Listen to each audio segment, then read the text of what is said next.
मेरे से टक्कर लेना बहुत महंगा तुम्हारे लिए पड़ेगा। जरा सोचो समझो, एक आदमी था पहले मेरे से उसने टक्कर ली, आज तक उसकी लाश नहीं मिली है।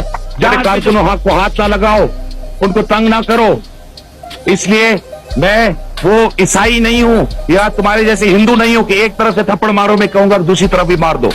कोई किसी ने हमारे थप्पड़ मारा तो हम टांगे तोड़ देंगे उनकी। जो भी करना चाहते हो, जो भी करना चाहते हो, जो भी करना चाहते हो, जरा सोच समझ के करो। ना हम किसी बात को भूलते हैं ना माफ करते हैं, हिसाब किताब पूरा रखेंगे।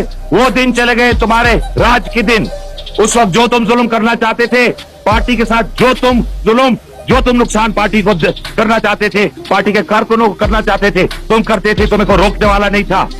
इसलिए मुझे बाहर रखा गया। अभी मुर्तजा वापस आ गया है, कोई जुल्म नहीं होगा पार्टी के कारकुनों से। मैं आपसे वादा करता हूं कोई भी इस तरह हुआ पूरा हिसाब किताब हम लेंगे।